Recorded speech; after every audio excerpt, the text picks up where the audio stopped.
સદીઓથી ભારત એક કૃષિ પ્રધાન દેશ છે અને ભારતની જે સમૃદ્ધિ છે એ ભારતનું વિશેષ પ્રતીક બની હતી. અત્યારે પણ ભારત માટે કૃષિ પ્રધાન દેશની એક ઓળખ અલગ છે અને ખાસ રાજ્યના ખેડૂતની વાત કરવી છે. રાજ્યના ખેડૂત એક બાજુ આંદોલન કરી રહ્યા છે, બીજી બાજુ અવારનવાર આપણે જે રાજનેતાઓ છે તેમના ભાષણોમાં કહેવાય છે કે ખેડૂતના હિતની વાત કરી છે.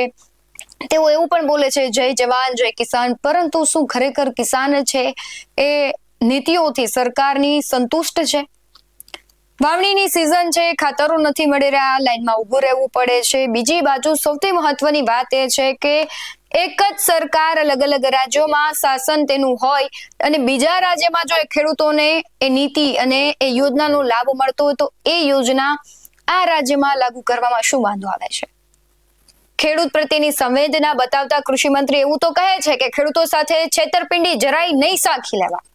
પણ સવાલ એ પણ છે જીતુભાઈ, તાજેતરમાં રાજ્ય સરકારે જે જાહેરાત કરી તેનાથી પણ ખેડૂતો અસંતુષ્ટ છે.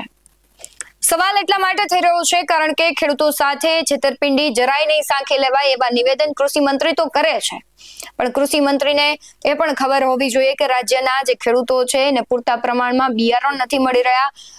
કહેવાય છે કે ખાતર નથી મળી રહ્યા, લાંબી લાઈનોમાં આવવું પડે છે, તેમ છતાં મળે છે તો ડુપ્લિકેટનો જે વ્યાપાર ચાલી રહ્યો છે આપણે જોઈ રહ્યા છીએ કે ખેડૂતો એ ડુપ્લિકેટ બધી વસ્તુ ખરીદે છે, તેની સાથે તો છેતરપિંડી થાય છે, પરંતુ રાજ્યના જે લોકો છે એના આરોગ્યનું શું? આ વિકટ પરિસ્થિતિ છે. કૃષિ મંત્રી નિવેદન આપે છે અને ખરેખર કાર્યવાહી થવી જ જોઈએ, એમાં ખોટી વાત જ નથી. તમારું નિવેદન ખૂબ સાચું છે અને તમે એક્શન લેશો એ પણ ભરોસો છે, પણ સૌથી પહેલા એ પણ કરજો કે રાજ્યના ખેડૂતો છે અને યોગ્ય બધું જ મળી રહેવું જોઈએ.